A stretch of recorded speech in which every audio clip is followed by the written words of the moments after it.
Welcome back to Natural AF. I'm your host, Isaac. And I'm Alexa. We explore on the show a wide range of topics entailing who we really are and where we come from, and how to reconnect with the land and our true identities and our natural AF selves. And before we get into the show, I just want to extend our heartfelt condolences and support and love for everyone dealing with the wildfires in California and the LA area. We have a few friends out there right now dealing with all that, and we just want you to know our hearts go out to you and your families and everyone else dealing with that. Yeah. Sending them all of our love and best wishes and prayers. We know that they're all okay, the people themselves, but some have lost home, some have been evacuated, and it's just heartbreaking. I couldn't even imagine what they're going through right now. So we do send them so much love and prayers and protection, and just hope that they feel supported through this time. Yeah, and rain. Yeah. Send them some good rain. Yeah. So this episode is part 2 in a human design series with our friend Anita Toi. And we're going to get into a lot of really interesting topics on this one and go deeper into some very specifics. So if you missed last week's episode, just go back to the previous episode to listen to part 1.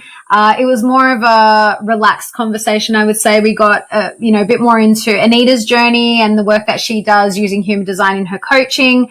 And then we just started off with the different types in human design and each strategy and not self-theme for those types.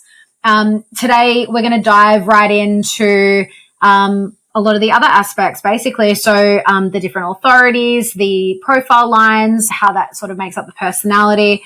What else? The centers. We look at the defined and undefined centers in the body graph.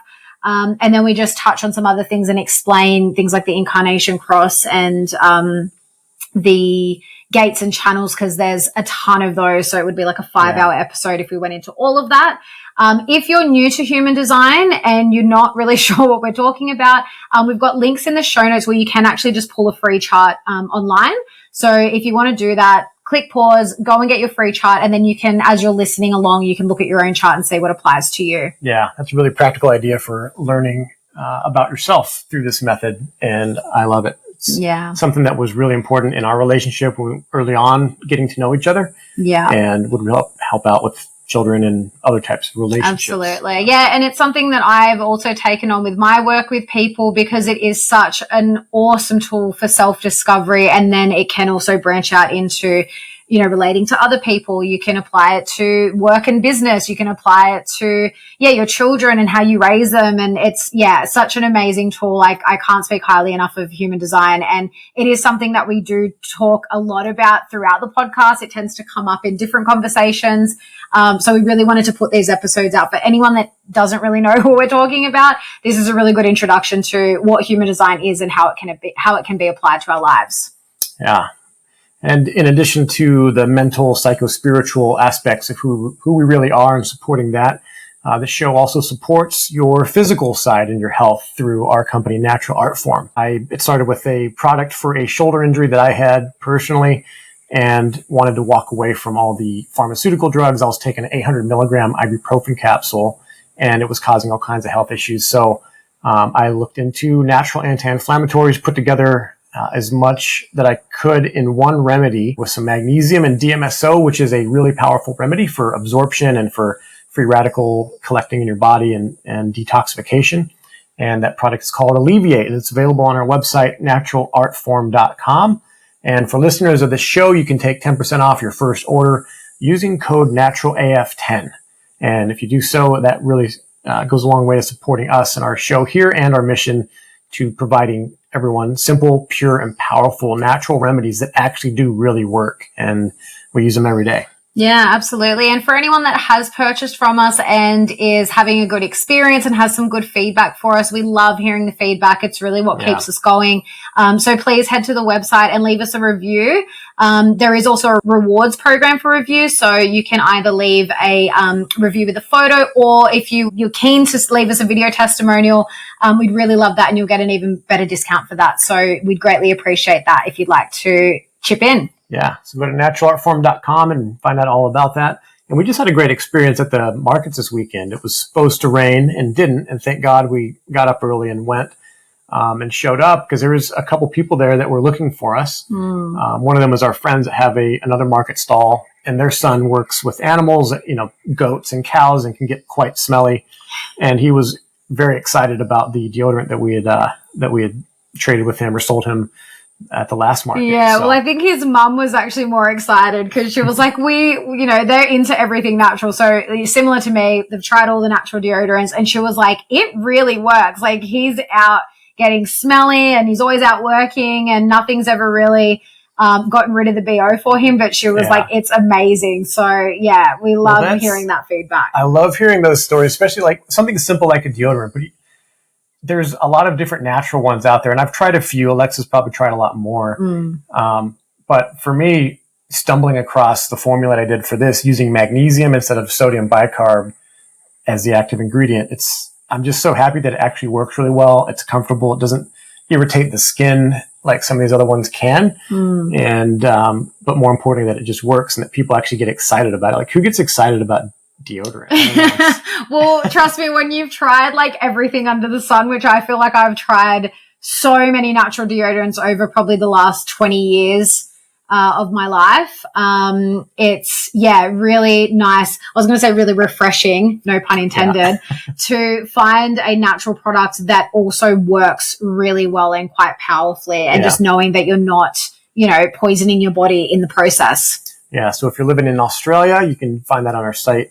And it's coming soon to the States. Got a few things to figure out before we do that there, but should be pretty quick. Yeah, stay posted. And actually, that's another good point. If you're in the States, especially because we do have a lot more happening over there this year, join our mailing list to stay up to date with updates. We're going to start doing a monthly newsletter so that we can just keep everyone in the loop. So when we've got new products available, what we've got going on with the podcast, we've got some awesome interviews coming up, especially in the next month or so.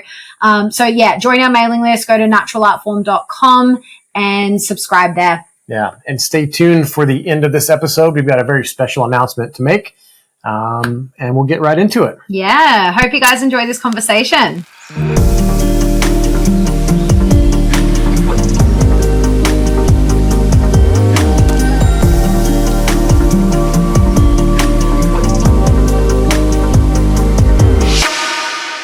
Welcome back, Anita. So good to have you again. Thank you. Thank you, guys. It's great to be back. Well, I loved our last chat, the human design topic. We talk about it quite frequently in the household here. Yeah, it was really fun. I hope that we didn't take too many left field tangents, but it did go a little bit all over the place, but I mean, there's so much to it. Well, that's what happens when you're talking to two manifesting generators. Well, yeah, exactly. And we did put that caveat in, didn't we? Yeah. We did say that we would bounce around a little bit, and that's definitely what happened. But yeah, we'll see how we go today. Perhaps we're a little more focused. It's very informative. And I think people, as they get their own interest, they can always go and do their own research and learn about it. And I think for a lot of our listeners that do know about human design, like even me, like I do readings for people and I'm still always learning. And I think that's one of the things I actually love about human design is that when I hear it spoken about by different people, I always learn something new. So, people will get whatever they need to out of it. And there's always another little nugget that they'll get, even if they know all the basic stuff or whatever. You tend to always keep learning from it. I totally agree. And I think, there's different ways people go about learning this info, and some of them decide not to get a reading and just to do their own research. And I'd say you have to be pretty sort of dedicated if you're going to go that route. But I think it's a great idea to go and have several readings, maybe not too close together, because it takes a little while to digest and process the information, and you really want to sit with that person's gift to you in the way that they've described it. But I would say go and have, a couple spaced 6-12 months apart, and there's always, like you said, there's always something new. Everyone interprets it in their own sort of style. I mean, I come at this information from many, many years of coaching beforehand, so I'm always interested in how this is applicable to somebody's everyday life. How can I explain the language and the jargon, which there is so much of in human design, in a way that they can take on board and use practically in their lives. Other people might describe it in a really high level with all the jargon incorporated, and, other people are doing it from, their own, perhaps they've been a healer, perhaps they've been a corporate business executive coach or something like that. So there's just a gift that you can get from everyone's perspective on this stuff. Yeah, I definitely appreciate the simplified version without as much jargon. But the vocabulary is something to catch up on. But it's just what happens when you're describing things in a new way, and sometimes you have to make words to describe something that we don't have a word for. Yeah, that's true. Yeah, and sometimes you can describe it with real life experiences or stories or analogies that can help people really get it. Because I think if you're throwing a bunch of words and jargon at them, it can be very overwhelming to begin with, especially. So well, they say that's how you know someone has mastery of a subject, is if they can explain it simply. If they have to explain it with all the jargon, all the high level words, if you can't translate that into something that's more accessible, like what do they say? If you could explain it to a child, like that's how you really know you've got the topic understood really well. I love that. And then it's coming from an embodied place, right? Rather than just straight out of the book, rote learning. Yeah. 100%. Yeah, I often tell people what I'm reading for them, especially if they're very new to human design. I actually will say, as I'm explaining certain things, don't attach yourself to the label so much, or the word, or whatever it is, because some words, trying to think of one in particular that always comes up, and I Martyr? Oh, the martyr. Yes, that's exactly the martyr. I'm like, so the three lines, the martyr, but it doesn't mean you're a martyr. And then I just explain what it is, and just to not attach to the words or the labels so much, but just getting them to understand like what it actually means. Yeah, that's great. And I also liked what you said, Alexa, about the fact that you're still learning, because I am too. I mean, this stuff is called the human design experiment for a reason, and we are living it ourselves, and we're learning as we go, and that never ends. To me, I feel like and this is what's so exciting to me about this whole field, is I'm never going to get to the end of this. It's always expanding. There's always something new. Yeah, love it. Well, where do you want to kick it off into first? Yeah, let's dive in. Cool. We covered types, strategies, the overall stuff, the not self. So did you want to go into authorities first? Yeah, let's do it. Yeah. So authority, I mean, for me, this was the real game changer in terms of something that I can apply. I'm always looking for how can I apply this practically in my life. And when we're talking about authorities, it's the way that you're designed to make decisions. So for me, this was the game changer, because to be given a tool that says, you know what, you're designed to make decisions in this particular way that you can then go and apply to your life, and it just cuts out all the fuzz, all the kind of the other ways that you've been trying to make decisions, perhaps from the head, trying to figure it out, perhaps going around and talking to 10 different people and trying to incorporate their opinions and things into your decision. If you're given just this one way to focus on and to actually practice on a daily basis, it's just, to me, it was like a relief. My whole body could just exhale and go, okay. Yeah, it really is a game changer, finding out your authority, because I think that's a big theme, I would say, in human design is getting out of the mind, because we're so conditioned to operate from the mind only, and a lot of it is about getting back into the body. So, and as we'll go through the authorities, we'll see how they're associated with some of the different centers and different parts of the body, and it is actually more about connecting to your body, not operating from the mind and trying to think your way out of things. That is 100% correct. Yes, we are all conditioned to really be in the mind and to make our decisions from there. I don't even know how that happens. I was just trying to think about that the other day. Is it something they teach us at school, or it's sort of an implied thing, isn't it? That we've all grown up. Well, my daughter was trying to make a decision about possibly working somewhere, and she was like, well, maybe I should just do a pros and cons list. And that's one of those mind exercises where it's like, I'm going to think of things that I like, think of things that I don't like, put it back and forth. And that can be useful to make a decision about it. But then I pointed out, I was like, if you're not sure and you're having to do a pros and cons list, then maybe the answer might be no. If you're feeling resistance to it and you're like, nah, I'm not sure that I want to go into that. Let me see if I can convince myself to go into that. Then I'm like, Well, and is she an emotional authority? She's emotional. Yeah. Which is, I think, actually a good place to start with the authorities, because emotional authorities make up half the population, basically. That's right. So, yeah. Yeah, that's right. So 50% of the population have this authority. It's a big one. And so it comes from your defined emotional center, which will be the strongest center in terms of this authority. And the key to having emotional authority is to give yourself time.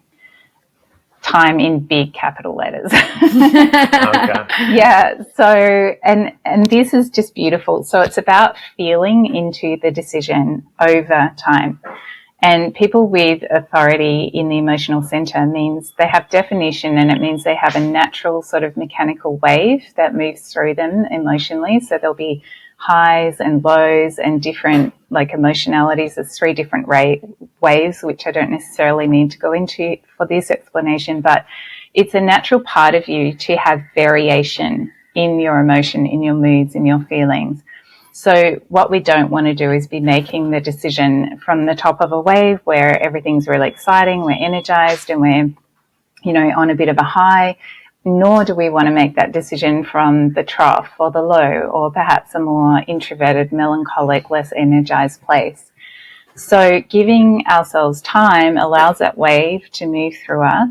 And then, and I say us because I'm emotional too, so I know this very well.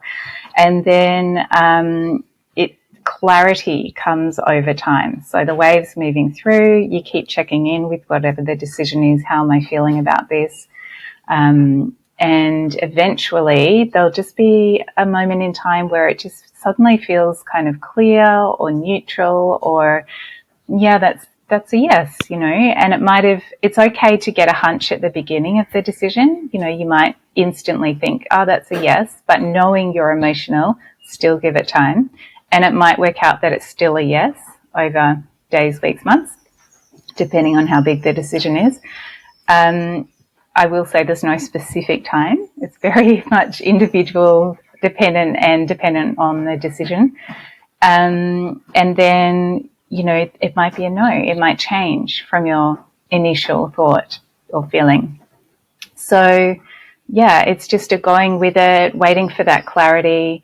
I like to say to emotional people, it's not going to be a hell yes or a hell no, because that's another thing we're sort of taught from the self-development industry is, things have to be a hell yes or a hell no. Well, absolutely not, according to human design, unless you're a sacral authority, which we'll go into in a minute. But if you're emotional, it's not going to feel like that. It's going to feel a lot more low-key, It'll be just like yeah, that feels good. Yeah. And one thing I wonder, because it's emotional, so it's in the body. So do you feel something in the body shift, or does it come from there? Yeah, you can. Again, it's up to the individual and how embodied they are and how they relate. Everyone experiences their emotions differently as well. But yeah, it is, as Alexa was saying, a lot of these authorities are in the body, which I absolutely love, because it's helping us to come back into these vessels that we're in for a reason. Yeah, that could be tricky if you're running an organization and you're expecting, let's say your executive staff, people that need to make decisions, and having someone that's emotional, that once you might hear this and you're like, all right, now I've got to lay off to let them go through their emotions, or maybe you want to push through and I need an answer out of you by the end of the day on this big project that you're doing that you have to be decisive about. Is there a way to, I guess, manage that and not move into a damaging, drifting away from who you are? It's such a good question, because there are things, there's little day-to-day things, obviously, that we need to make spontaneous decisions about, even when we're emotional. And that's okay. The little thing, just feel into it. Do I feel like doing this? Use the word feel, that immediately connects you to the emotional center. So do I feel like this now? In terms of like being part of a team where perhaps there's a need to make a decision quickly, that's going to be really quite tricky. But I guess if you are in that sort of environment and other people knew their design, that would be amazing. I mean, that would be the ultimate, right? Right. Everyone to know their design and know how people work in this sense, and be able to, say, give the emotional people a heads up to feel into sort of the decisions that they'll need to make at the next board meeting or whatever it is. And then sometimes they just do need to be made on the spot, and that is okay too. But you can take this information into your personal life and apply it there in a way that really works for you. It's I think it's just coming back to those feelings, doing what you can with the time, one of the key things is to come up with a one-liner, something you can say when you feel pushed, because emotional decision makers are not meant to be put on the spot, pressured, and made to make spontaneous decisions. We can, but it doesn't always work out for us. So having something that you can say, hey, thank you, I'm just going to need some time with that. I just need to think about it or feel into it, or, however you'd like to word it. But just buying yourself a bit of time is, such a game changer. Yeah, and just being able to honor yourself and knowing that is part of how you operate, and just being able to honor that. I think we might have mentioned this in the previous episode, is that human design does kind of give people permission to be who they are. And I think that is really important in this day and age, especially because that we are starting to shift out of this completely different paradigm that we've been living under, and people are coming back to who they are, but that's such a process. And, that's one of the things I love the most about human design, is that for most people, they're not really finding out things that they didn't know about themselves. They're just getting confirmation of things that they have kind of known all along, but they've either been conditioned out of, or they've suppressed, or, they're trying to do it a different way because they think then another way is best. So it's really just coming back to, this is kind of your operating system. This is how you're designed to operate. If that resonates for you, like, go with that. So even just knowing, like, that's my authority, and, I need the time to make the decision, but if I'm put on the spot and I can't make a decision, that's also okay. Absolutely. Yeah. There's no, we don't always get the perfect circumstances for whatever our design is. So it's just doing the best you can do in that moment, for sure. Yeah. Yeah. And if it's not the right position, like people, I imagine it'd be likely that sacral generators or sacral somethings would gravitate towards those higher pressure positions, and would maybe flourish and be elevated by their boss or whatever. They'll be the ones to get the job because they appear more decisive, and their decisions are more timely or whatever. But I think a wise leader, knowing this, would look to seek balance and bring in people that have a different, maybe the emotional side, maybe they're more connected to the heart. I'm not saying that's what the case is, but maybe there is a certain gift that they bring, that if you just go with just the quick, snappy decisions all the time, that you're losing something, you're leaving something on the table that your organization could gain.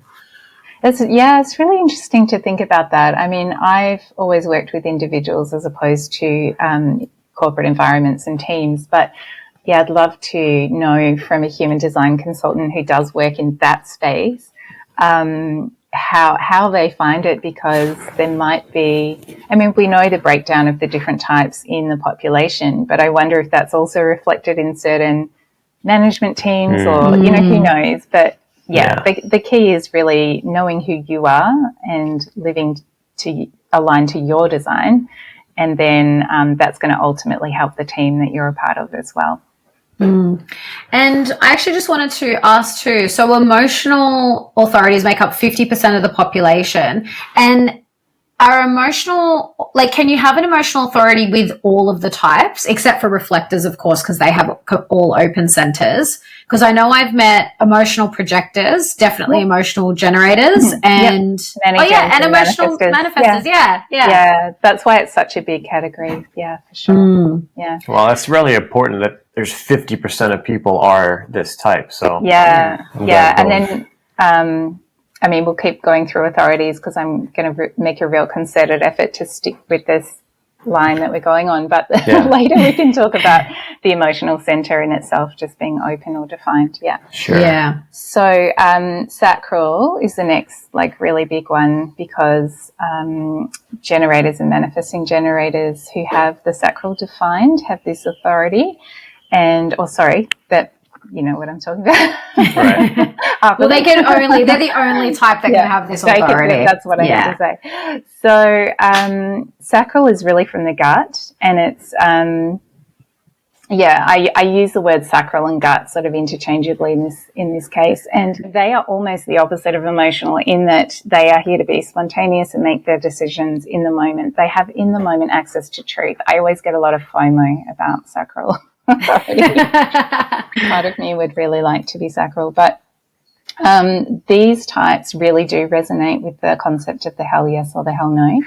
It's something that happens in their gut instantly, and I describe it as either it can literally come out in words or sounds. So the sacral has sounds that sound like and you can hear people in their daily conversation actually using these sacral sounds without even knowing their design. You know, when they're nodding along going, they're often a sacral generator or mani-gen. And it can come out just in words, yes, no, yep, no, whatever. It can also feel like a pull towards and an expansion in the gut area, or a contraction and a pulling away. So this happens a lot with, say, people that they want to be around or don't want to be around. They'll feel that kind of pull towards or contraction away from. But it's really about honoring that feeling in the gut, whether it's something that's good, right, correct, or healthy for you in the moment or not. It's simple. I love the simplicity of this one. Isaac's a sacral authority, and I kind of agree with you. I'm like, I wish I just had that, just yes or no, just like that gut. It's so simple. And I also want to mention too with sacral authority is that it can, because we've experienced this. Isaac's experienced this, and I've kind of helped him a little bit, where you can sometimes there's no yes or no. It's just like you're not really getting anything, which is kind of like you need to just wait to make the decision. So we've done the and a strategy I often share when I'm doing readings is that you can just ask a sacral authority if they're not getting a yes or a no on something that they need to make a decision on, is just asking them really simple yes/no questions to get them to tap into that sacral response, and then throw in the question about whatever it is they're trying to decide on to see if they can then get it once they're really tapped into that. But it doesn't happen all the time. Remember when we did that when you were traveling here? I think you got delayed or something, and you're trying to specific. Yeah, you're trying to decide on something and you just wasn't getting anything. Where it's like it's either and then So, I mean, the one thing I'll say is don't ask the sacral something you really don't want to know the truth or answer to, because it will give it to you. And also, that's a great strategy that you mentioned, Alexa. And I always like to preference that with a couple of breaths into that area, so into the belly or the abdomen, because or even just bringing someone's focus, perhaps a hand on the belly as well. It's really bringing that energy back down out of the head into that area of the body, connecting. And, that's great. And then you can go from there. And it's so critical to listen to that, because there's been times when I've overridden it with what's going on up here or what other people would approve of. And so, that led to some painful mistakes where I just had years of frustration and like hardship because, yeah, you just denied that part of yourself. That's this internal wisdom. It's still, everything turned out right, but it was like I had a very clear about a relationship that I got into, and it was, it was clear as a bell.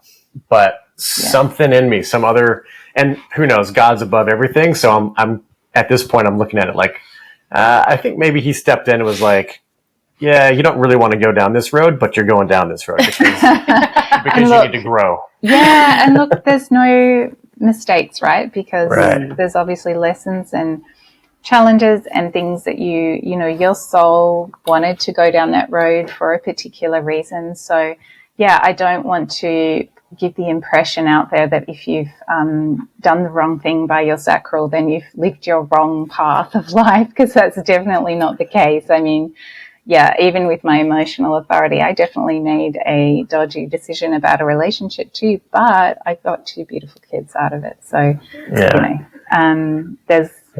I'm sure that you learned a lot about yourself in that process, and perhaps you wouldn't be here sitting next to Alexa if you hadn't. Yeah, absolutely. Yeah, and that's the thing where I'm like, sometimes I think it is like a higher order steps in and just like it moves us to go, and it's like easy way or hard way, or the flow way or the anti-flow way. But the anti-flow way has heaps and heaps of lessons and all kinds of gifts.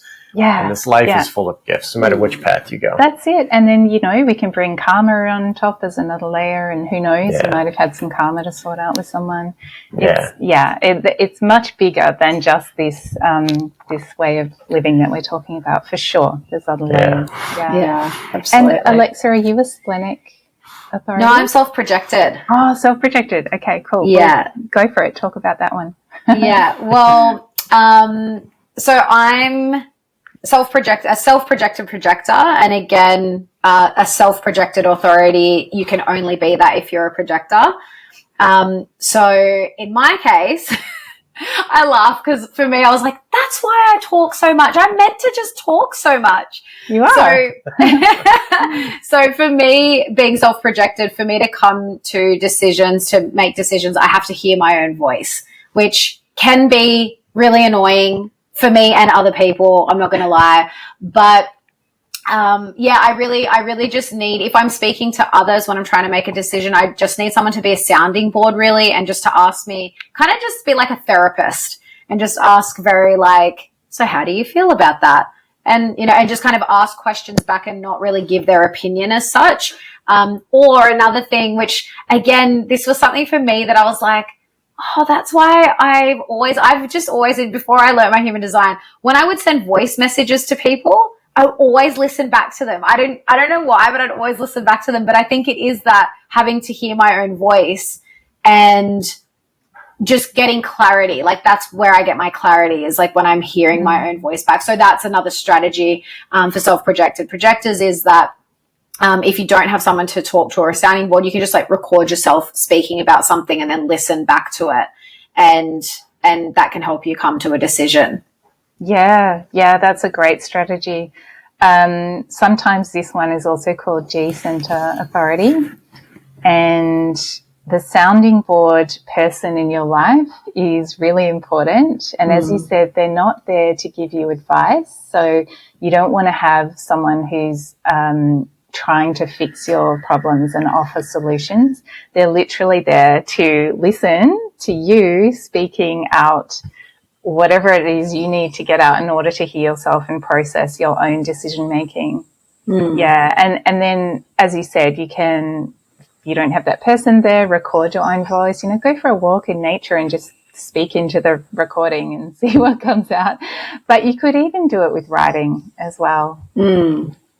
Yeah. And for me, it was really, when I learned this about myself, I was like, oh, that makes so much sense why sometimes, and it was more so I found when I would speak to my mum, because we're very close, but my mum's very opinionated, so she'll always say what she thinks of the situation. But I was looking back and I was like, sometimes it would actually help, because if I disagreed with her on her opinion, that would actually kind of help me come to my decision, because I'm like, yeah, no, definitely not. However, I did look back and there were some things that I would just become really confused I would become more confused about whatever it is I'd be trying to make a decision on. So again, just like learning that about myself, even if people are giving me their opinions when I'm talking to them about something I'm trying to decide on, just knowing that I don't need to take that on.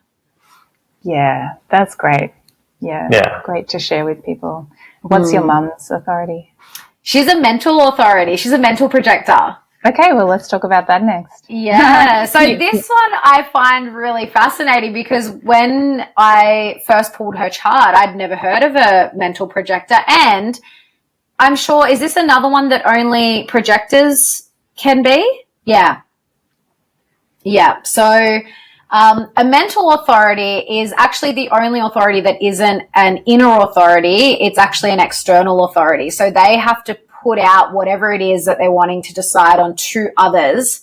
And then based on what they get back is how they make the decision. So it's like the opposite of you.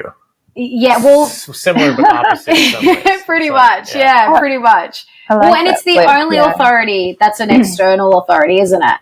Yeah, so it's often called environmental as well, because the environment is really important in helping them make their decision.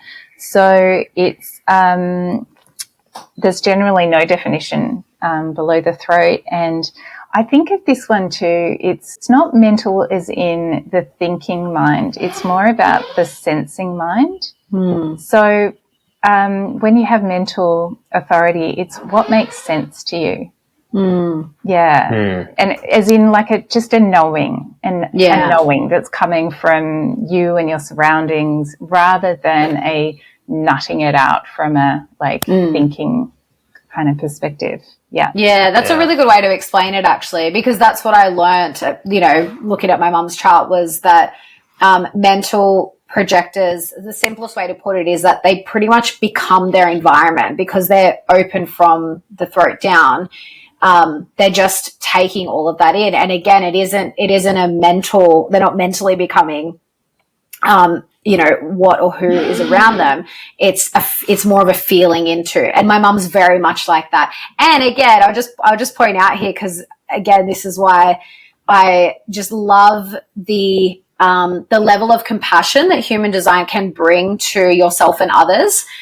Because just before I found out about human design, I was actually having this issue with my mum that I would get really annoyed because I'd be like, she just, whenever she's around, certain friends or whatever, she just becomes exactly like them. And it really annoyed me.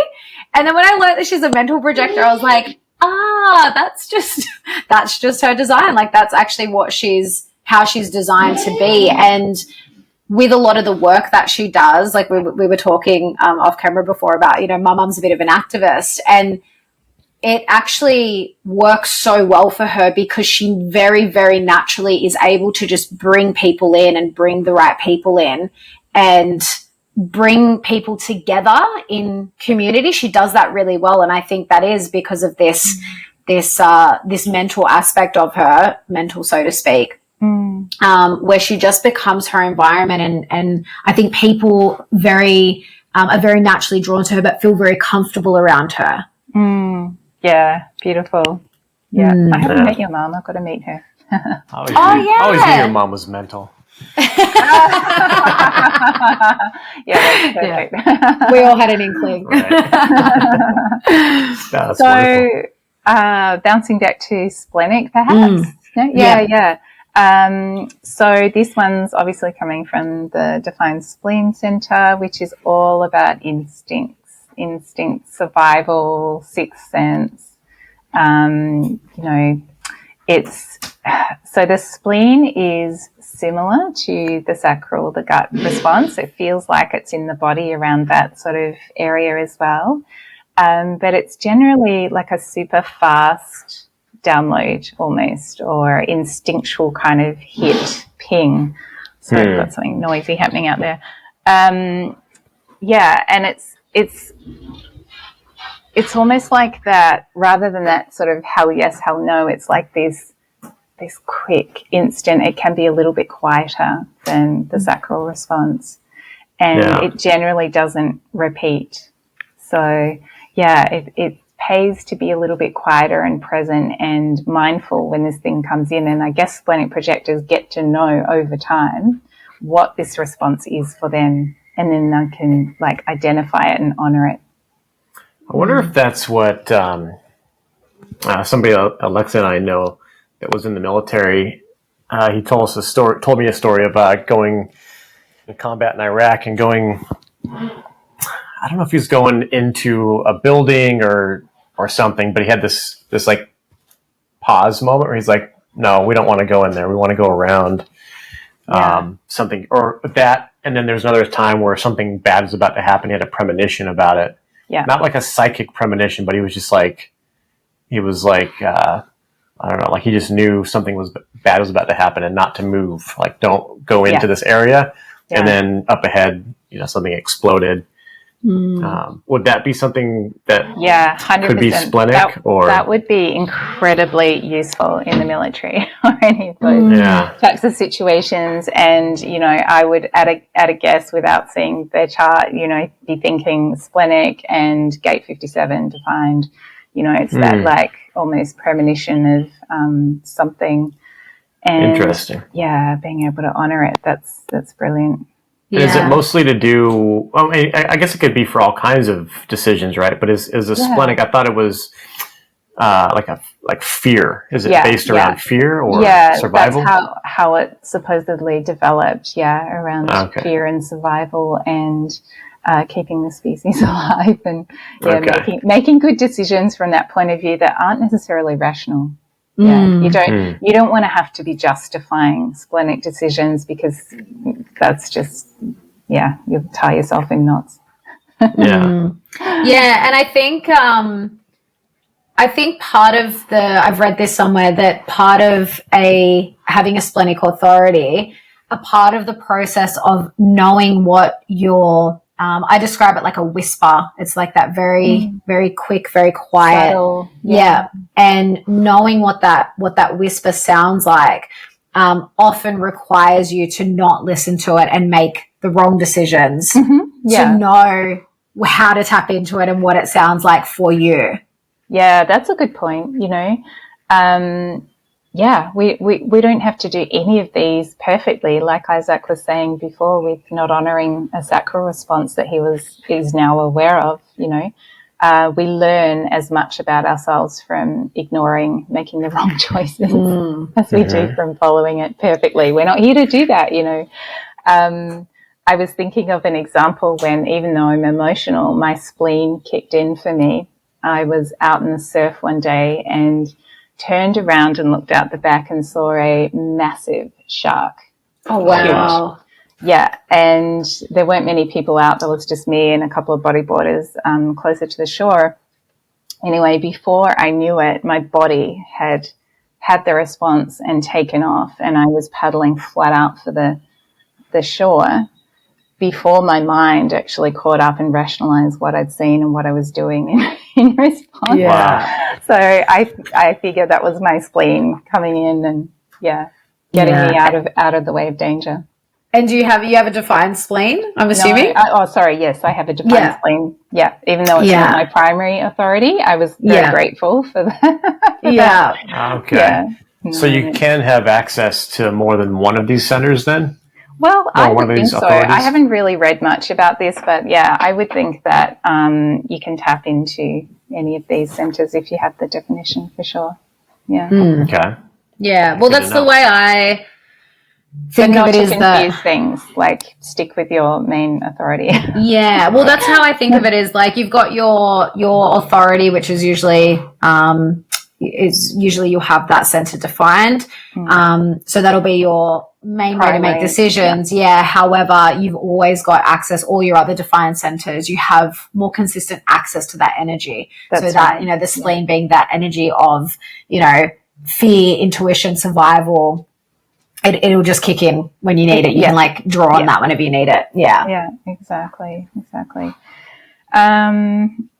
have we got left? Ego. Yes, so these are the ones I'm dying to get into, just because I've never done a reading for anyone that has ego projected or neither have I. I've ego manifested. I mean, the most common are sacral emotional, I've had quite a few splenics and a couple of reflectors come through, but with Luna, which we'll talk about in a minute. But yeah, ego is pretty rare. But essentially this is coming from the center that's called ego, will, or heart.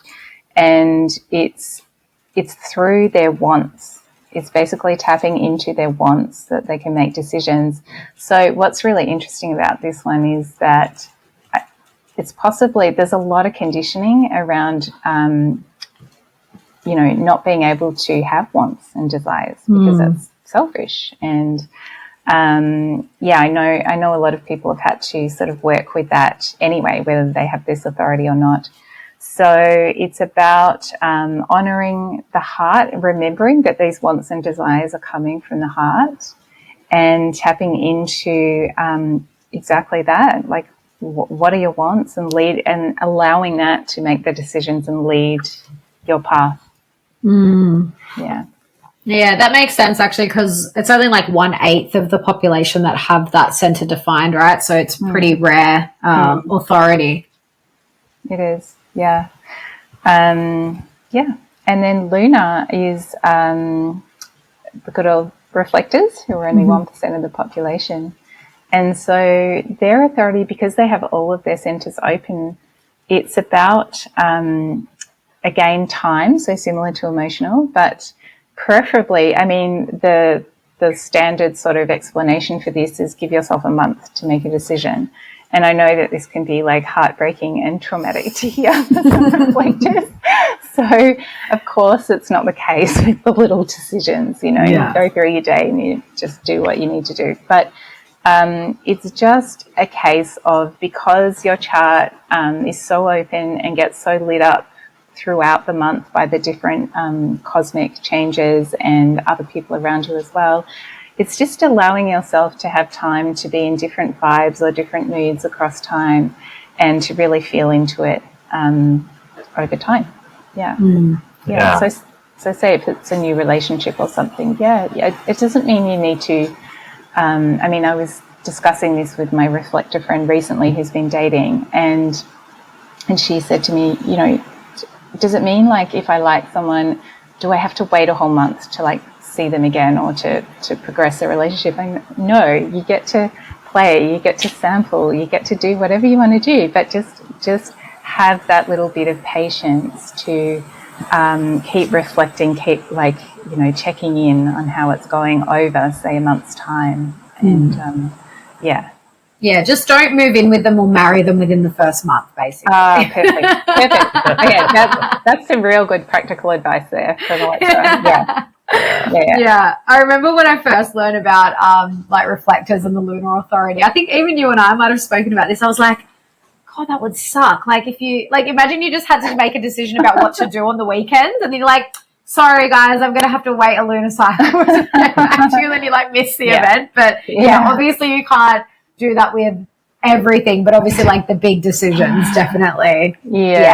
That's right. And if it is something like, say, a big weekend festival or something that you're thinking about in advance, well, just give yourself a couple of days to be in some different moods and energies and feel into it. And if it was really exciting to you when you first saw it, and then it still feels really good after a day or two, book the tickets, Right. And you're not locked into anything. You can always change your mind.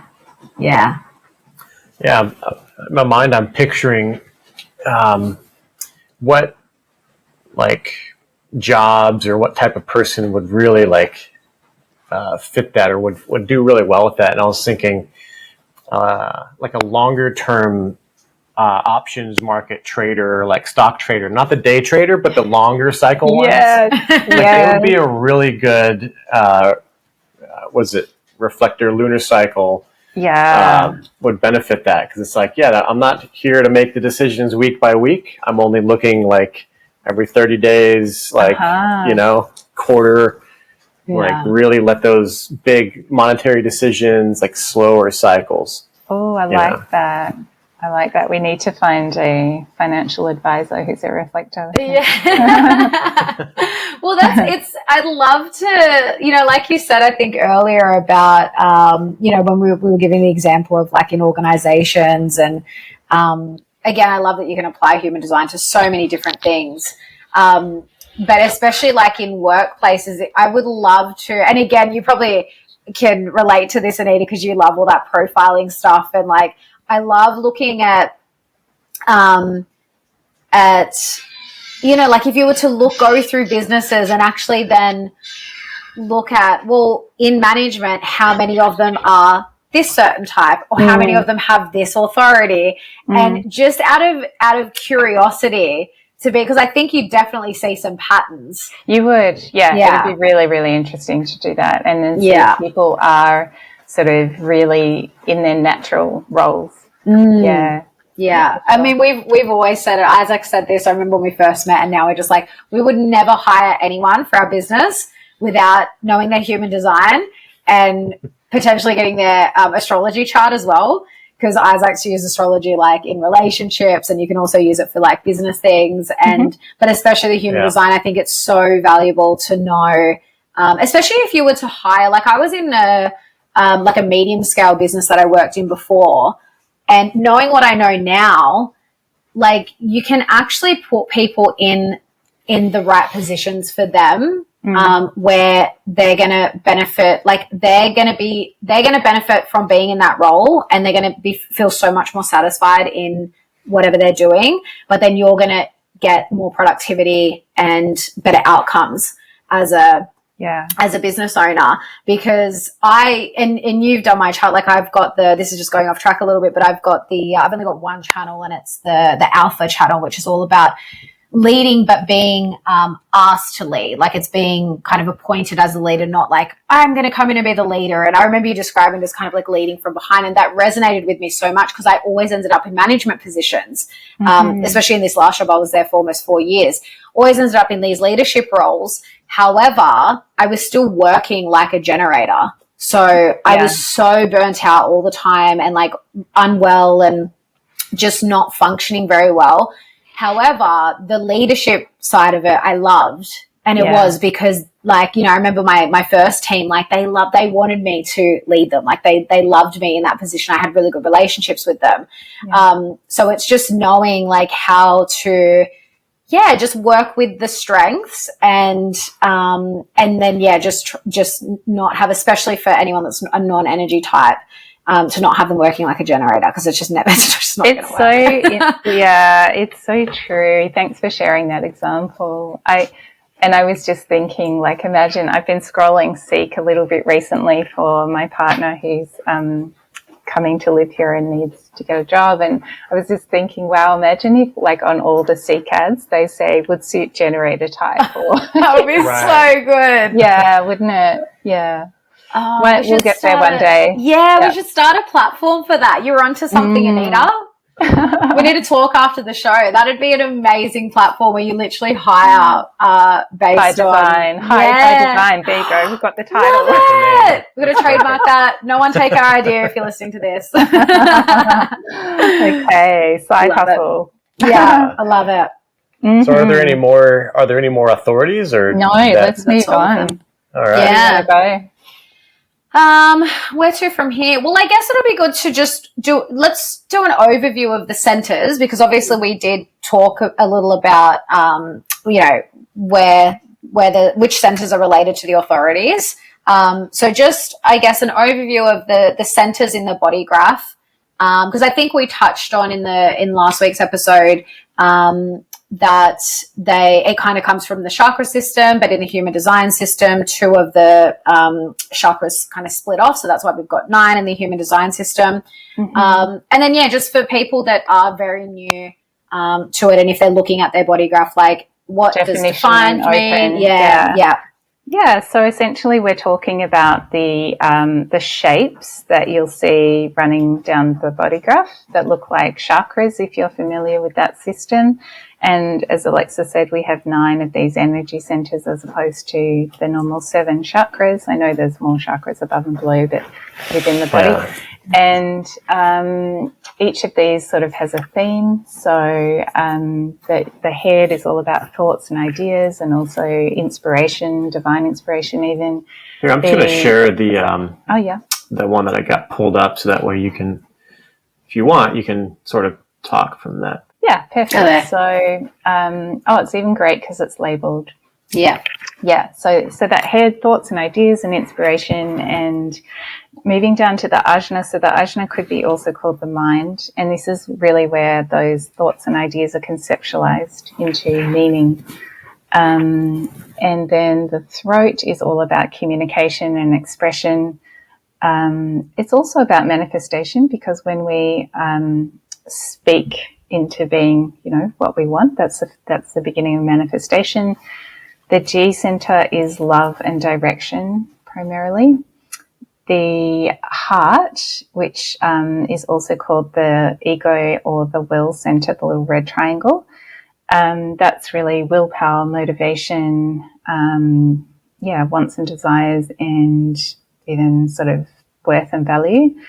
The sacral, which is the red back down in the center, thank you, Isaac, the primary center for the energy to create, procreate, build, do all the things.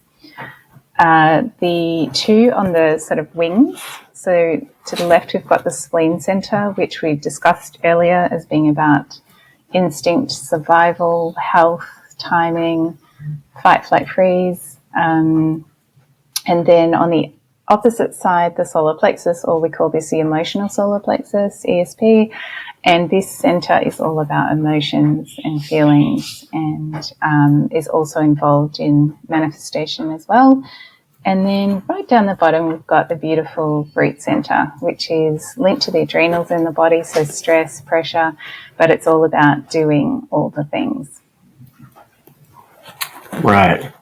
Yeah. So in this chart, all of them are coloured in. Yeah. Yep. Yeah. So this chart, as you can see, they're all in their coloured versions, which means that they're defined. So when you're looking at your own chart, it's likely that some of your centers will be in white. And if they're in white, we say that that's open or undefined. And if they're coloured in, we say that that's defined. So the defined centers are where you have a natural, consistent way of experiencing the energy in this energetic center, a natural sort of sense of who you are and how that energy works for you. And if it's white, it's undefined. And this is where you're considered open and you're taking in the energy from others around you in that center. So we talk about absorbing and amplifying in the open centers. And this is where you're really experiencing other people's energy, way of expressing themselves in that particular center, but you're amplifying it. So you're experiencing or feeling that in an even bigger way than what they are. So it can be very interesting and very confusing when you don't know this information, because you can easily identify with that being yours when it's not. And I think that's so important to note. We might have even spoken about this on the last episode. I can't remember now, but it's so important to know with the emotional center, especially because 50% roughly of the population have it defined, and then 50% don't. So the 50% that don't are always taking in that emotional energy from others and amplifying it. And when you look at it on a collective scale, you can kind of see how it's been a bit of a shit show the last few years, especially because people have been so emotionally reactive. And I think without having this information, I think it's without the awareness around it, I think people don't even know where they're operating from, like whether it's their emotions or not. Yeah, great point. It has been a bit of a shit show, and a lot of relationships have suffered these last few years. And look, maybe that's part of the journey as well. Maybe, we were meant to be shaken loose of some of these relationships that weren't growing us as we should be. But, it would be amazing, wouldn't it, if everyone really understood this, that half the population have this defined sense of how they experience emotions, and the other half are going to be amplifying that, feeling it at such a big level. And when you have that open emotional center, it can feel very overwhelming to suddenly be hit by a huge wall of emotion. And particularly the last few years, when oh my God, that social media has just been like an emotional roller coaster, really, a landscape of explosive emotionality. And so it's very overwhelming. It's very daunting. It's been very challenging to really stay emotionally regulated and grounded. And people have just been experiencing, triggering left, right, and center, and then reacting off the cuff of that. So, yeah, it's been a very interesting time. But I guess from the really big picture perspective, I think that's been a part of our learning to step into this higher emotional intelligence. Yeah, it's so critical. Yeah, just being aware of it and knowing that, yeah, you're being triggered and maybe cracking into like, if it's not intentionally like known by the higher ups, by the people that I would say the people farmers, the people managers, that half the population is emotional authorities. I imagine there's a way that they can use this to manipulate people through emotion, but I think they've known that for I wonder eons. if they know human design or whether it's been a gift to the people. I don't know. It might be a gift for the people. I wonder that too. Because it's like going back, like Socrates and Plato, they were talking about rhetorical and what's the other one? Dialectic. And rhetorical is more emotional. So way back then they were talking about this, and I'm sure from that viewpoint they could condition people. But just inside your own home, just realizing what you are and taking responsibility and ownership of it. Yeah. And dropping the shame, and then also paying attention to the conditioning. That's a really powerful place to move forward from. I love that. Yeah. And there's a tendency with open emotional centers to feel so overwhelmed that they end up avoiding confrontation and conflict.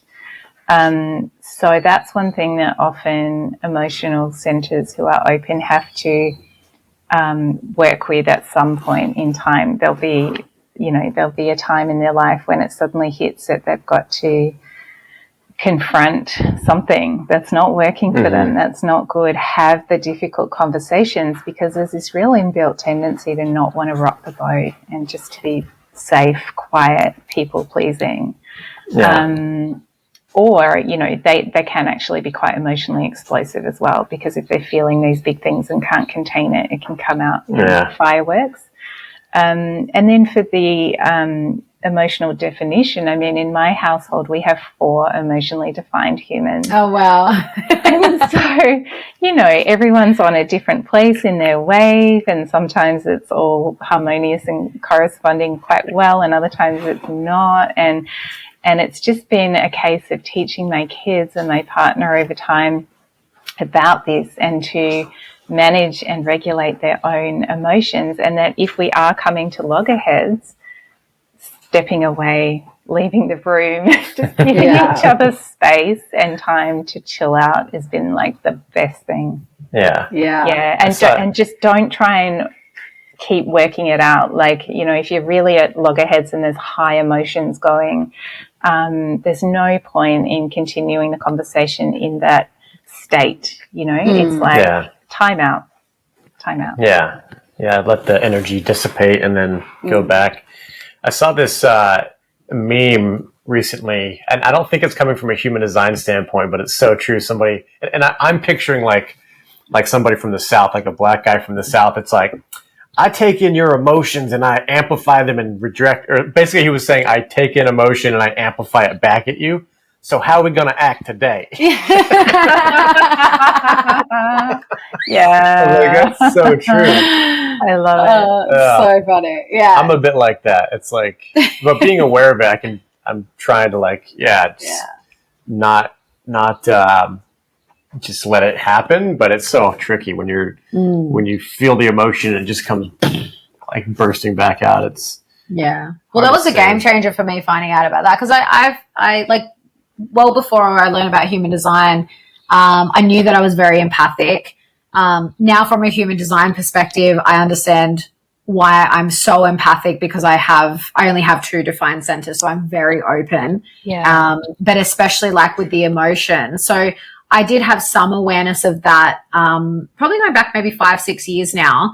But again, just the understanding that that human design brings is it just goes a step deeper, where now I can catch it like pretty quickly now, where I'm like, if I'm starting to feel something that either comes out of nowhere or it feels very strong emotion that's I can't really pinpoint where it's come from, that's usually I'll just say like, is this mine? And yeah, that is the best line. I give that to people all the time. Is this mine? Because it's a question that really is speaking to your soul and your body, and it allows that quick kind of moment of readjustment in your whole system to realign. I feel like asking the question alone just shifts the energy slightly anyway. And then often it's not, and you can let that go. Sometimes it is. Sometimes we do have to take ownership of something that we need to figure out. We need to have that conversation. We need to tidy up that thing because it's bugging us. But often it's not. It's someone else's stuff. Yeah. Let that go. Oh, it's such a big relief. It's a massive game changer, this one. Yeah, absolutely. And another one I want to touch on, just again, because there's such a large population. So with 70% of the population being either generators or manifesting generators, for the 30% that are non-energy types, another one, and again, this is a big one for me because I have an open sacral center and I now have a partner that I live with that has a defined sacral center. Just being aware that, again, you're taking in that sacral energy and amplifying it. Yeah. And what I think a lot of non-energy types can do, but especially projectors, because like you hear this a lot from projectors, is that we just end up overworking ourselves and burning out. And especially when you're in an environment where you are surrounded by generators, which now I look back and I'm like, I wish I knew, like, you know, my last workplace, like who of them were generators, because it would have been the majority for sure. And just knowing that you are, you're taking in that energy and amplifying it. But that is, well, for me, I feel that's really what leads so much to the exhaustion. Having very strong boundaries, which I still struggle with that, because there is this part of me that's like, I've kind of always been a bit more geared towards being a workaholic. And not just because I need to go, but even in terms of my design, my signature is success. So for me, I do have a lot of conditioning around, to be successful, you have to work your ass off. So I'm still going through, you know, the process of deconditioning and, you know, like not just setting boundaries. I feel like I set the boundaries, but then I don't enforce them myself.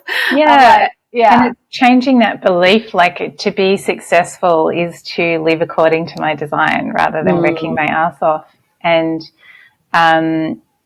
it's, I guess for projectors, manifestors and reflectors, which is who we're talking about with this non-energy being thing, knowing that if you are in a state of high energy, you know, you're running around like an Energizer bunny, like you get at times, Alexa, it's not your natural state. You know, it's part of your natural state is to fluctuate and to experience these variations in energy. And you will have times where you're like that. But it's really important to know you're not supposed to be like that all the time, because I think that's where people really beat themselves down. And then suddenly they're, I mean, I've had, you know, clients come to me for coaching who are like, oh, I'm so burnt out. I've got adrenal fatigue. I've got chronic fatigue. I've got all this stuff wrong with me. And I start explaining their human design and how their sacral is open and how that works. And they're just like, oh, you know, that's actually, oh, wow, it's normal for me. Not to think that there's anything wrong with you if you're not in a high energized state. Yeah. And there's levels to it too, because I feel like I've had that awareness for at least the last, you know, year or so. And it has helped me a lot, because I guess now I don't feel as guilty as I used to when I take some time. Rest. But then it just goes deeper, because now I'm learning a lot about the nervous system and parts and how that whole thing works. And now what I've realized is a lot of it is now, like, I can see where it stems from, the way I've been raised, and particularly like my relationship with my dad. My dad's a generator. He's always been a really hard worker, and that's one of the main forms of like love and praise that I've gotten from my dad is when I work hard, you know. So it's just interesting to go through the layers, but again, just knowing, like, coming back to, I'm not designed to operate that way, which I'm very aware of. But it can be still challenging at times. And I always think too with Isaac, it's like a double whammy, because he's also got his root defined. So sacral and root, and that's that pressure center, like this, you got to get things done. And, and I have to constantly remind myself that, again, like, is this my energy? Do I need to be doing this? Yeah. Yeah. Great. I love the self-awareness. Yeah. Yeah. Yeah. What about the, so on my chart, I have an open head. Like I have the ajna and is it the crown? Both ajna and head open. Yeah. That's really common. I have that too. I think, so what I love about this combination is that we're really open-minded and open to different perspectives and angles and ways of thinking about the world. So we can use this as a gift to be exactly that, to kind of remember to not get fixed on one sort of opinion or way of looking at things, to step back and look at the alternative and play around with different ideas and different perspectives before we make up our mind about something. Yeah.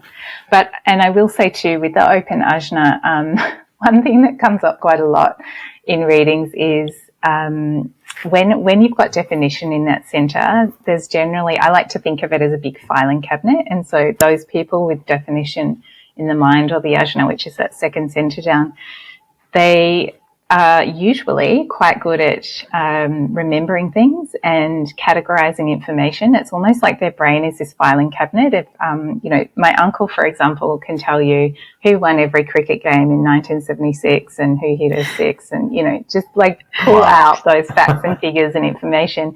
And I've just always been like in one ear, out the other kind of Unless it's something I really focus and study on and want to learn, then in an embodied way, other stuff just comes and goes, and I can watch a movie and not remember and rewatch it, or I can, listen to stuff and I'm like, oh, I wish I could retain all that information, but generally there's not so much the capacity for retention. Yeah. And that's okay. Yeah. Yeah. I was definitely conditioned in that area. I can look back now, and I was very much like, I thought if I knew something, like I knew it, and I'd be really stubborn about it. And I just naturally shifted out of that kind of as I got old, not just as I got older, but I guess, in the last sort of 4 or 5 years, just with everything that's sort of happened in the world and things that have come to light, like I've just naturally shifted into this more fluid way of thinking, but being okay with that, like being okay with not knowing, like that was a big shift for me. And that's, I think very commonly we can see that that's the conditioning of the open ajna, is that when they feel this need to know everything, like that's not, it's very clear that and now I actually love it. Like I say, like I love, there's things that I think we'll never know, and like the shape of the earth, and what's actually out in the cosmos, and like I'm okay with that. Like I love not knowing. It's like the wonder of it all. Yeah, I know. That's a whole nother rabbit hole, isn't it? But I'm with you. I actually am totally fine with not knowing. Yeah. It's interesting too to think about, like, the work of Carol Dweck with the fixed and growth mindset when we're talking about the head and ajna is an interesting one, because she defines those two types, and that you can develop and yourself into more of a growth mindset person. And there can be tendencies with definition in the head and ajna to be a little bit more fixed in opinions, beliefs, in knowing. And that is actually the design. You know, you're designed to be an inspiration and to hold this sense of knowing and of certainty. So I want to say that it's not, you know, that's completely wrong or bad, or there's nothing wrong or bad about that. That's your design, and there's gifts that come with that. And those people with that definition who are working sort of in the light, if you want to say that, or teaching something amazing to humanity at the moment, and they have that fixed point of view, oh my gosh, don't we need them? Like, that's very, very powerful. And they're making a huge difference. But there can be sometimes, if they're sort of on a different path, on a path that's perhaps potentially harmful to them, and they're quite like fixed-minded about it, it can be a little bit more challenging for people with that definition to untangle some of those fixed beliefs and rework it. So providing those people with the evidence, with enough evidence that their minds can get their head around it and go, oh, okay, I can see that I need to sort of change my mind around that thinking, is really helpful. Yeah. Whereas, you know, those of us with the openness, we're just a bit more fluid in that way. Yeah. And conditioning works both ways, because my mum's got a defined ajna, and I actually just was talking to her recently about this, and I said, I don't even know how it came up, but I actually said to her, because I said you're, you know, having a defined ajna, you have a more fixed way of thinking. You're more fixed in your thoughts and beliefs and the things that you know. And she was like, oh, like she thought it was a bad thing. She was like, but isn't that bad? And I was like, no, you're meant to have that. Like, you're meant to. And because she's then got her ajna connected to her throat, I was like, you're literally here to speak your mind. Like, that's what you're here to do. Yeah. And even just that, because I think she was like, oh, like she was like, oh, really? And I was like, yeah, so you should, like, and again, these positions that she's ended up in, you know, when she's like, you know, doing her little, you know, forming her activist groups. And I was like, that's what you're here to do. Like, you're here, like, and I said, isn't it very clear? Look at these things that you always end up in, because you are actually here to speak your mind and relay that to others. And then I said to her, like, you can, because she's changed her mind about a lot of things over the years, but it does take her more time. So that's why I was like, you can change your mind about things. It just may take you a little more time. So it's not that you're completely fixed and you can, like, never change your mind about anything. It's just that you're going to tend to be more fixed in that area, but that's okay. Yeah, exactly. And we know about neuroplasticity in the brain, right? So from the neuroscience perspective, it's all possible to change your mind. But with the definition that, it just might take a little bit longer, a little bit more focus to create those new neural pathways. Yeah. I find it can be really frustrating for me, because I'm like, I've had discussions with people where we're having like an argument, like I know some stuff, but I'm coming at it from like the sacral energy side. I'm just like, I'm like, nah, like this is I just bad. Know, this I'm is just dumb. right, okay? Yeah, I'm right. I don't know why, but I know stuff. I know things, and it's like, it's so frustrating, because I'm like, someone will bring up a good point. I'm like, that's a good point, but you're still wrong. Like, just because you have more facts on your side doesn't mean I'm wrong. I hear you. I'm not a good debater at all. I just have a really strong intuitive sense of what's right and wrong to me, and I don't debating, forget it. But I'm a really good researcher, and I think that's part of, like, when I do take in all this information, I could take in a lot of information from a lot of different angles when I go out and search for the answers. And if I'm fresh on it, then I'm locked and loaded, and I can just like all the facts. But my strength is more in seeking answers and looking and being curious. Yes. And that's my wheelhouse. Yeah. Me telling other people all the things I know is not really my wheelhouse. It's more just for my own satisfaction. Yeah. And I think that's why it's so important to be around people that, you know, whatever it is that they think or that they say, it resonates as truth for you. Because again, like I often think about this with the open ajna, or the open head and open ajna, because most people have that, is that to take in that energy and amplify it can be a really powerful thing if you're taking that in from someone that is, speaking truth. They know a lot about particular subjects or topics that are very beneficial for others to know. We can take that and amplify it. But if you're around people that are, if you're taking on thought forms that are, not beneficial or harmful in some way, it can actually be quite detrimental. And I think we've seen that again collectively, especially over the last few years, is how people can take on a thought form and amplify it and project it onto others. Yeah, that's being really detrimental. Yeah. 100%. We've seen the dark side of that situation on steroids. Yeah. And there's still a bunch of cults out there doing that. Yeah. Yep, totally. So do you want to also, Anita, go over, we won't go over all of them because there's 64 of them, but just an overview of the gates. So for people that are wondering what the numbers are in their centers throughout the chart and what, where they come from and what they mean.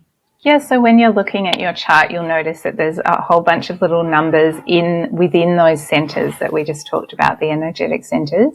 So there's 64 and they come from the Chinese I Ching. So we talked about this combination in episode 1 being, astrology, the Chinese I Ching, the chakra system. And each of these, in human design, the term that we use is a gate. But I like to think of a gate really as a gift. So each of these numbers has a particular theme to it. And there really is no good or bad, right or wrong with any of these. If you have a gate defined, you can see in this chart here that Isaac's pulled up, the gate will be like a little red highlighted circle on your chart. And these can be highlighted in your open centers, which are white, like this one, or in your defined centers. And so, they're the gates that you have defined. So they're like an energetic theme that you have in your design. And when you have one gate, or as you can see, these are called channels, these lines that run between centers. Now, if you've got one gate defined, but it doesn't follow through to the whole channel, that's what we call a hanging gate. You've just got that one. And if it runs through the entire channel, like this one here, you've got the whole channel defined. So there's an unbalanced expression or form of experiencing this energy. There's a lesson and a challenge within each. And then there's a higher expression of this gate or gift or energy. And it's not like we're working through these kind of one by one and ticking them off and we've done the work on that one, nailed gate 19 or whatever it is.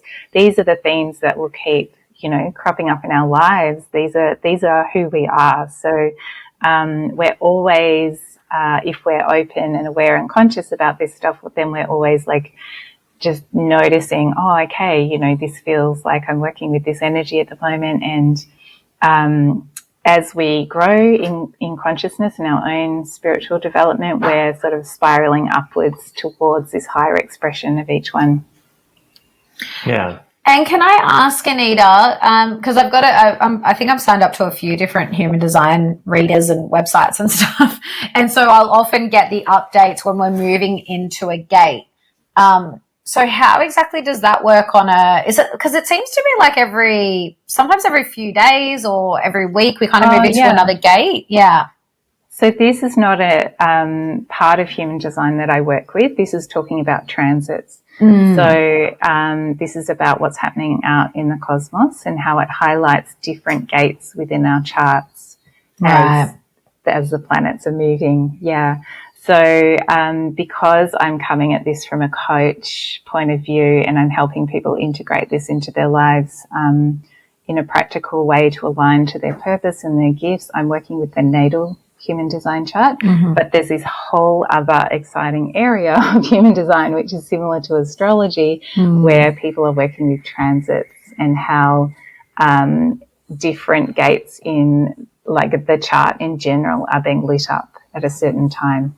It's so interesting because it's almost like, I mean, most people can relate to, astrological aspects and planets. We all know about Mercury retrograde and what happens there. And, there's certain energies that you can tap into. So it's just another interesting perspective because I'll often see the emails. And I mean, I don't even know all my gates off the top of my head, so I don't know what's in, but it's basically where anyone can tap into that energy, but especially if you have that gate defined or you have a channel with that gate, it can one thing that one of my teachers used to say is we all have all of the chart. And so what she means by that is that depending on who we're around and depending on what's happening out there with the planetary transits and movements, we can literally experience all the aspects of the chart. Yeah, super interesting. And also with the gates, like knowing just when you've got a hanging gate or an activated gate, if you do know other people's, your partner or your family members, their human design, if you actually look at, if you ever have, two hanging gates that would connect if you were to overlay your chart. Make a channel together.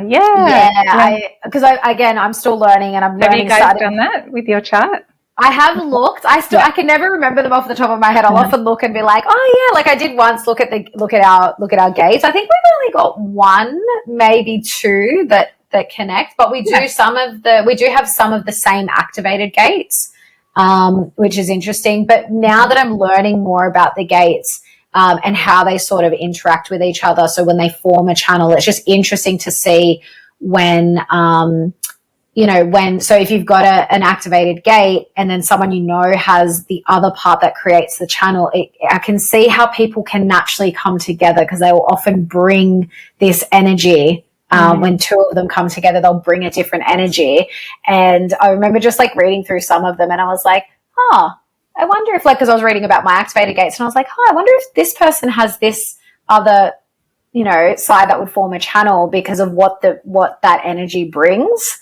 So and so you'll notice this in friendships all the time, where you kind of have this like spark between certain friends, and it could be that there's parts of your chart that are aligned and activating something together. Yeah, it's beautiful. And this is the thing about human design is that it speaks to these dynamics between us all, which is so, so beautiful. Yeah, we should definitely do a synastry reading sometime. And that's like human design in relationships is helpful, but it can also challenge you to really lean into compassion because I won't speak for everybody, but like sometimes people get into a relationship and there's something about your partner that you might want to change, or you keep running up against this behavior, and be prepared if you go and look at the human design chart, that might just be built into how they are. Yeah. And they're supposed to be that way. And, it does prompt us to kind of learn to maybe hold gently those things that or even full on release the things that you're holding on to that you're like, this has to change or I can't be happy. It's like, well, this person is designed this way for a reason. And then there's things that you can teach them on how to be the highest expression of those aspects as well. I mean, before I really knew this stuff, my partner's a manifester, and he would do things like just get up and leave. And we could be watching something together, and he'll be up, gone, or hear the keys jingle, the door slam, and the car start, and I'll be left sitting there watching a movie, going, "Where's he gone?" And he will just be going to the shop to get something, but he didn't know about informing or. He's so in his head, and he's like 3 to 5 steps ahead in his head, and forgets that he needs to let other people know what he's doing. And so, we had these sort of funny little issues all the time that were happening until we really figured this stuff out and started talking about it. Yeah, that's interesting too. It would definitely be worth a read going over the different gates that you have and the higher expression. And then the lower, and just being aware of the possibility of both, and then developing a strategy on how you can move towards the higher expression. Yeah. And I think, nailing your own chart first, or really coming to an understanding of who you are first, is the key. And then some of the thinking about your partner with some of these aspects we've been discussing, like whether this emotional center is open or defined, or their different type, their different strategy, their different way of making decisions is a big one. Imagine if you're sacral and you expect everyone to be sacral and in the moment spontaneous decision maker, but they have something completely different. So these little things can just, as you said, bring compassion, bring understanding, bring patience to relationships, and make them so much better when you understand. Actually, I just learned recently. So did you know with manifesting generators how you can tell whether they're more manifestor or more generator? Was it the 2034? Well, yeah, it's to do with whether they have a motor center, like the channel directly to the throat. Yeah, that's more manifestor. So I looked up Isaac has that, and I have that too. Yeah, there you go. And it's funny because as soon as I saw that, I was like, he definitely has that, like what you said about your husband, like he has that about him where he'll just do things without saying anything. And of course he's still a generator at heart, like at the core of it's he operates like a generator. But even just that is really helpful to know that he does have a bit of that manifestor energy where he will just go and do things without saying anything, which can be infuriating to me. Yeah. So it's called the pure manifesting generator when you have the 2034 channel, and it's the fastest, most powerful channel in the chart. So you and Isaac both have that, and that there can be this, we can be fast. We can, once we've made our minds up about something, it's like full steam ahead action stations. It's it's a really good one to know. I was going to say that was also, I was like, okay, I'm glad I know that now.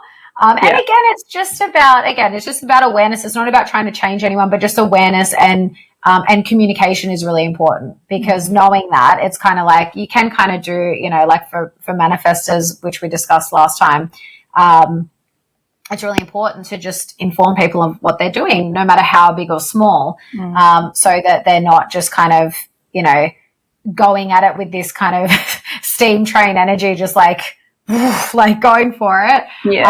So just knowing that, and just and even for Isaac, when I said to him, I said, "You're actually more manifesting." He's like, "I knew it." He was like, "I knew it." I also think of that channel as being like unemployable. Like we hate taking orders from other people. So it's a very powerful individual kind of energy. I can identify with that. I spent a lot of years as an employee, but the job I stayed with the longest, I just ran everything by myself. It's just like away from everyone else. I took, directions. I learned how to do the job, but then I was just in the oil field doing, this is my task. This is my thing. This is my little, I wouldn't say kingdom. It's more like my dojo. Your dojo. Yeah. I love it. And we quickly go through, we didn't do the profiles last time, did we? The profile lines? No, I don't think we did. So we can do a quick recap. So the profile are the two little numbers that you'll see. There's always two numbers with a slash in between, and they bring different energy to you and your personality. And I think of them as like how you go about your life. And so there's 1 to 6. They also come from the Chinese hexagram. And what profile are you guys, so that we can? I'm a 3-5, and I'm a 2-4. Oh, beautiful. Okay, and I'm a 4-6. So we've got some mix of things. Got almost all of them there. Yeah. We don't have a 1 here, but no. So ones are the investigators and the researchers and the ultra detailed people. They love going deep into things. And it's funny because 2 is named the hermit, but I almost think of 1s as more hermetic than 2s in a way. Like a bit, 1s just love being locked in a room, studying whatever they're studying, really into learning something at a really, really deep level. So they bring amazing gifts to the world. But is there anything else you want to say on 1s? No, I not read that. Got that pretty much. It's pretty self-explanatory. The investigator. I actually just did a reading for someone the other day, and she's an investigator. And she was taking notes. She's like, "That's so me." Yeah, because she does. She loves. It's our friend Annabelle, and she loves. Like, I remember when we stayed with her, Isaac's like, "I love your jumper." She had like a Tartaria jumper on. And that's what, when she's interested in something, she like dives in and she learns everything about it. Yeah. Yeah, they do that. Yeah, it's brilliant. And if you want, so I have a friend who's a one profile, and she's a clinical nutritionist, but she specializes in blood work analysis. She's the person, you know, if you want your blood stuff really looked at, she's like gets out the microscope or the magnifying glass, you know, just fine combs. Yeah. Love it. So, and then twos, called the natural or the hermit. And twos have some kind of natural talent that they're really good at, and they're almost so good that they take it for granted and think that everyone can do what they do. Yeah. So I'm sure Alexa is nodding her head. Oh, yeah? Yeah. Oh, it's funny. I have a few, but I think my skill for this probably relates to most of this. My skill for like like my admin skills and like my organization and stuff like that is that definitely resonates, because it's one of the things that I expect everyone to be like that. Yeah. And they're not. And but I'll also and I've noticed this a lot more probably in the last like 5-6 years or so, is that I often will get like, with work, I was getting promoted because I had those skills, or I often now I get called to work with people because of those skills, and that they're the ones that kind of pointed out that, oh, you're really good at this. Can you help me with this? Yeah. So the way that you can recognize these hidden talents, or these because often twos find it hard to see within themselves what their talents are, but the way that you'll recognize it is what you get called out for, what people come to you for, what people come and ask you to do. And then, the hermit part of it is this need to sort of be alone in your own space and just take time for you. It's almost like, I think of the two as like, dancing away and, like lounging face off, but you won't be a hermit for long, because people will always call you back into community, family, groups, whatever, to share what you're here to share, your talent. Yeah.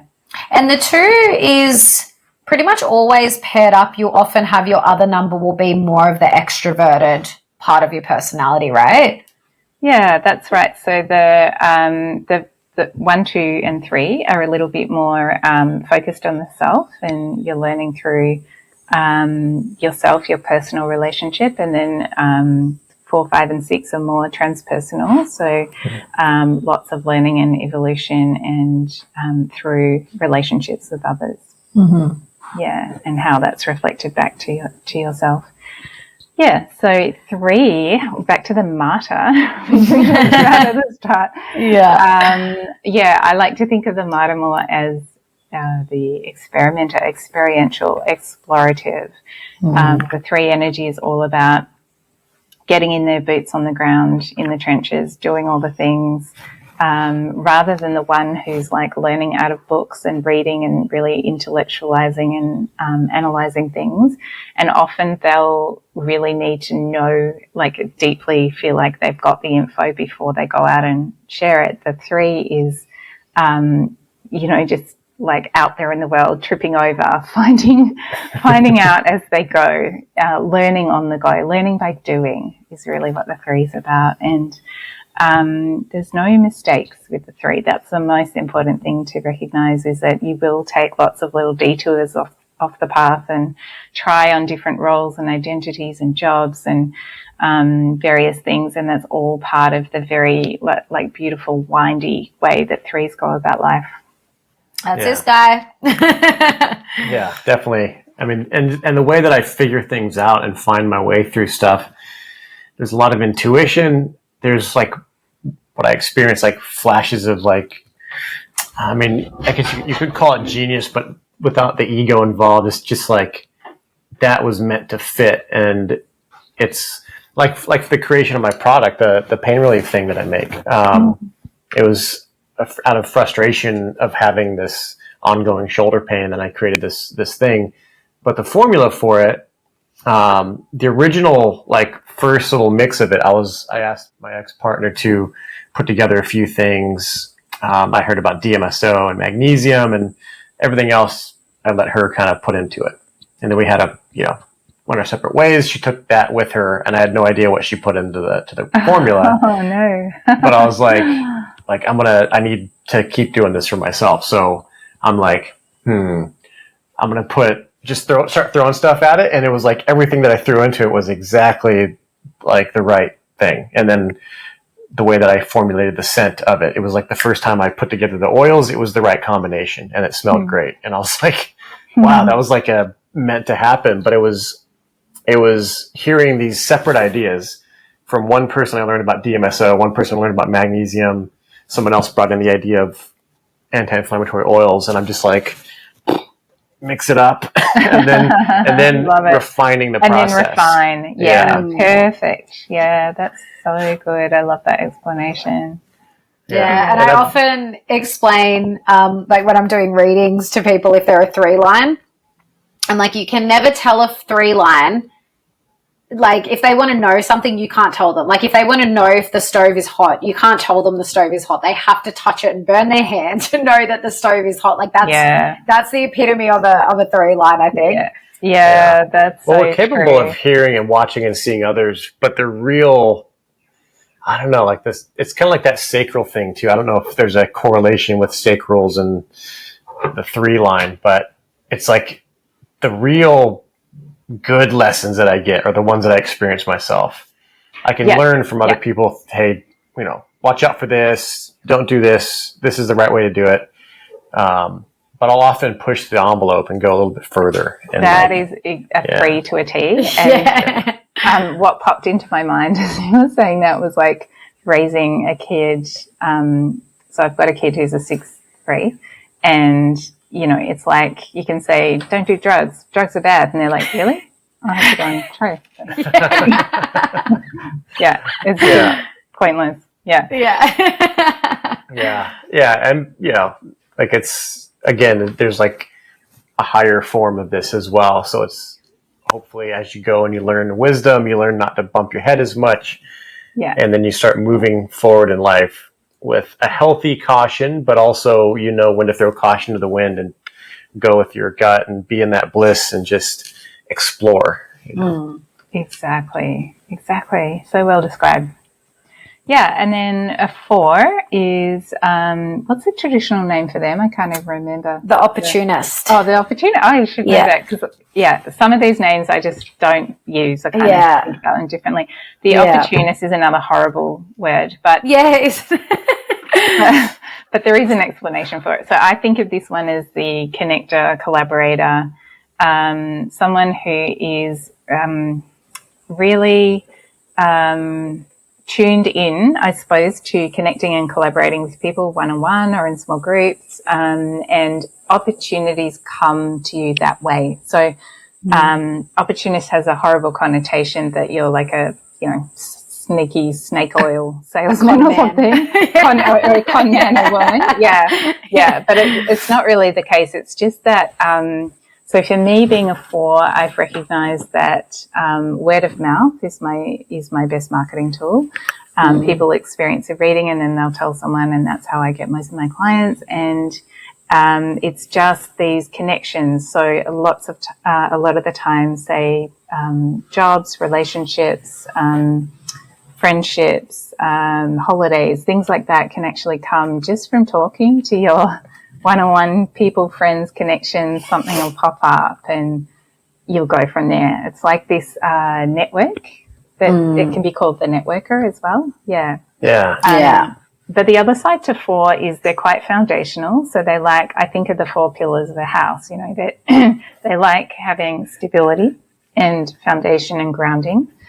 And the 4 can be a little bit sluggish in like leaping into the void or the unknown. So they like to know sort of what's coming next before they make the big move. That definitely. That definitely resonates for me. Yeah, being a 2-4. And Which is hilarious because I'm just like jumping into the void constantly. Yeah. It's funny because I've also heard, so the profile lines, I've heard them explain so that so your first line is more of your conscious personality, and then the second line is more of your unconscious personality. And the way I've heard that described is that the first line is often how you will describe yourself to others, and the unconscious is often how others will describe see you. And when I first heard that resonated for me on such a deep level, because pretty much my whole life I've always said, I'm super introverted. You know, I just love being alone. I love being by myself. Yeah. And everyone I know is like, no, you're not. You're so extroverted. You're just like your mum. And now knowing my human design, knowing my profile lines, that's literally like I'm the hermit.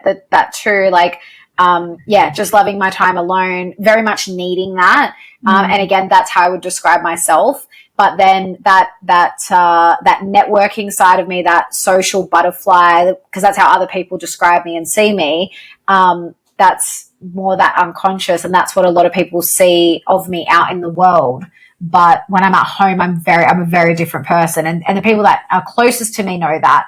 But the people that often only see me sort of out and not in my home environment describe me as this very extroverted person, and it's just a part of me. It's a balance. It's really interesting what you've brought up, because I have the 4 as my conscious number, but I consider myself more introverted. So when I've read descriptions of the 4 as being the social butterfly, super gregarious, you know, but I am not like that at all. Like, put me in a big group of people and I'll barely say anything because I don't have the big projecting voice, and the energy gets too much, and I prefer much quieter sort of one-on-one interactions. Yeah.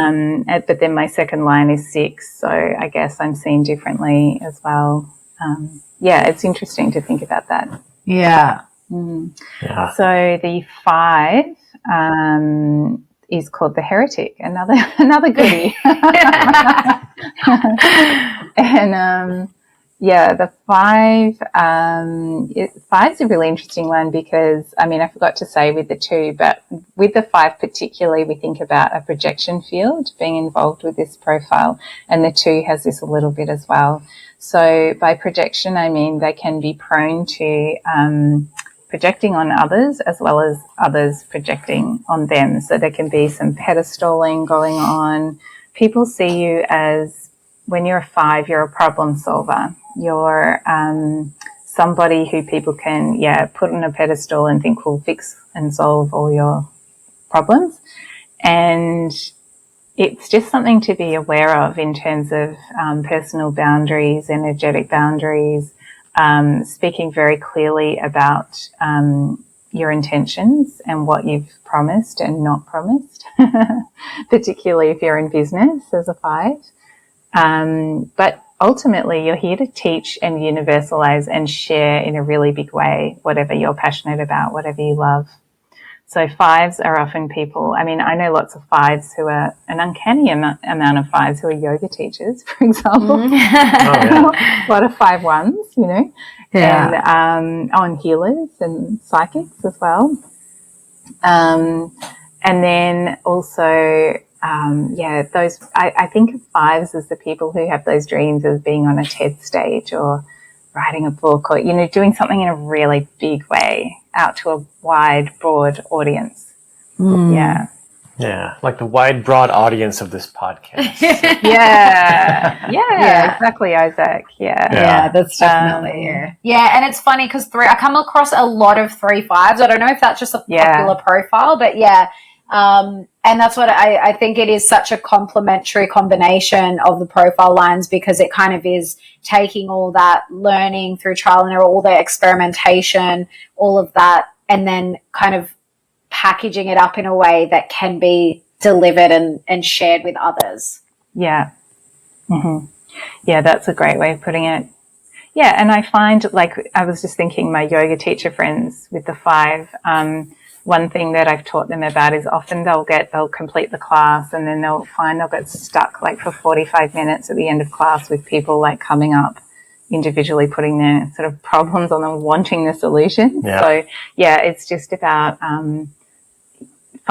putting your line in the sand where your boundaries are. If you're happy to do that, fine. But if it's really draining your energy as a 5, then communicating really clearly to your class that you'll be there for 5 minutes, 10 minutes, and then otherwise email me later or something like that. Yeah. Yeah, I've definitely noticed that. It's strange. I always wonder, like, why are these people telling me these deep things about them? Like, I could know somebody for 5 minutes and they're telling me like horrific things that happened in their childhood. I'm just like, why? Like, it's not that I'm a caring person too, so I'm like, I gotta care about this. But like, also sometimes I'm like, this is I gotta go, I gotta run. Yeah. But you're right. Yeah, making it clear, which can be tricky because I'm also, like a nice guy. I'm not like I can definitely rub people the wrong way and keep moving, but I'm not. And you've got that open emotional center, so you're not wanting to rock the boat and put in hard boundaries. And and it's bringing all these elements of our charts together to see how it all fits. Cool. Yeah, and then line 6. So line 6 is what we call a triphasic. It has 3 phases of life. It's a really interesting one. It's called the role model, and the first phase is birth to 30, 30-ish, around that Saturn return period. And this is when the 6s are really behaving like 3s. They're just like doing the 3 thing that we've talked about. I can very much relate to this. Like my 20s was just a mishmash, messy, finding myself kind of thing. And then 20 to 50 is what we call on the roof. It's a really strange term, but I describe this as sort of a pulling back, like becoming a little bit more the observer and doing some work on healing whatever mess you made in the first 30 years.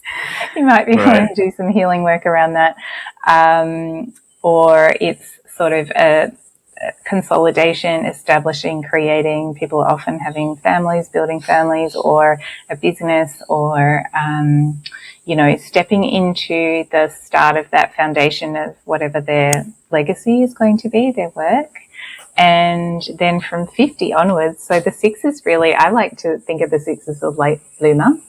And in my case, this definitely rings true. I turn 50 early next year and I'm like, this is going to be it. I'm so excited. Yeah. 50 and beyond is when you can really step out into the world and shine as who you truly are, and do your thing in a bigger way. My mum's a 6 too, and that so resonates for her as well. She's just turned 60 now, so she's like well into that final phase, and it's interesting too because it's called the role model, and she was a teacher for 15, almost 20 years, I think, and that was sort of in her. Well, and it's interesting actually because as you're going through that, my mum had me at 27, so she kind of had that first phase of her life, living life as a 3. And then sort of that second phase of her life was like, having children and being a mother. And then she started teaching in that time. And now, in that final phase, it's interesting because she left the teaching profession. And she's really now stepped into who she really is. And it's really beautiful to see that. Cause like you said, it's like, that's your time to shine as a 6 line. Yeah. And you can definitely see it in her. That sounds beautiful, and it is about you just being you. That's what it is. It's not like 6s need to go out and share or universalize like the 5s and be suddenly this big famous kind of person in the world. It's literally you walking around the world doing your thing, being fully you, and others cannot not take notice. Yeah, so true. That was a lot of negations in that sentence, but you know what I mean. Yeah, no, definitely, because it's funny. She's actually, just in the last year or so that she's kind of been like, oh, what am I here to do? Like, what is my purpose? And questioning. But I think that's what, like, now she's just become a grandmother for the first time. And, we're planning on having kids soon. And that I think she feels is what she's here to do. And that's what, and again, I've said to her from a human design perspective, that's you being the role model. Like, you've been such an amazing mother, and now you're going to step into this grandmother role with all this wisdom and you know, and it is that's and in that's when who she really is has just shone through very naturally. Oh, I love it. An activist granny. It's the Yeah. best. The best kind of granny.